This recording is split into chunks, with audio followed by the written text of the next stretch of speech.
Ni tajuk best berkaitan dengan neraka. Kenapa ayat ini Allah Ta'ala sebut dia ni pasal apa dia masuk neraka ni?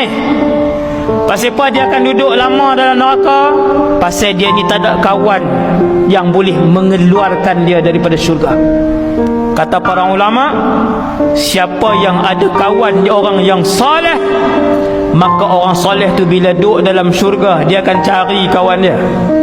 Dia akan cari kawan dia. Dia akan tanya, di mana aku kenal dulu ni, Fulan bin Fulan, mana dia? Tak pernah selisih dalam syurga, tak pernah nampak rumah dia dalam syurga. Dulu dia main ceramah agama sekali dengan kita, dulu dia semayang sekali dengan kita, dulu dia berjuang sekali dengan kita, dia buka puasa sunat sekali dengan kita, dia main tarawih tadarus dengan Quran sekali dengan kita. Kenapa dia tak masuk syurga? Lalu kawan-kawan yang ahli syurga ni tuan-tuan, pakat berpakat, ya Allah, Fulan bin Fulan dulu beribadah denganmu, bersama kami, tapi hari ini dia masuk neraka.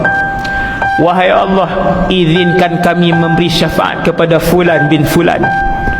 Lalu Allah Subhanahu wa ta'ala mengizinkan kawan-kawan yang soleh ini, dengar ni tuan-tuan, pada hari kematian kita akan mai kawan-kawan kita.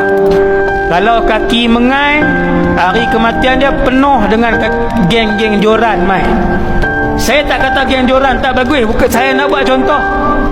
Kalau tentera yang meninggal pada hari kematian dia, bas tentera datang, ramai tentera.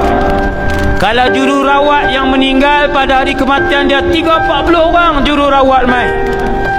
Kalau orang itu adalah orang masjid, kalau dia adalah orang alim, dia adalah ulama, dia adalah hafiz Quran, maka hari kematian dia kita tengok ratusan para ulama datang, ratusan ahli Quran datang untuk memberi syafaat waktu mati.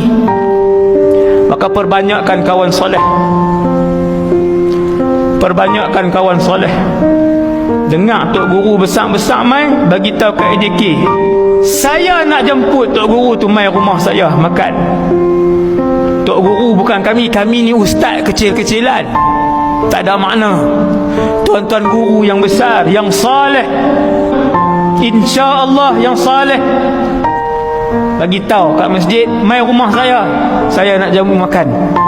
Tok Guru tu tengok ahli keluarga dia, kenal dengan ahli keluarga dia, tengok dia, maka boleh jadi yang tu sebagai syafaat kita nanti. Kerana sesungguhnya kawan-kawan yang soleh boleh memberikan syafaat, maka perbanyakkan kawan-kawan yang baik.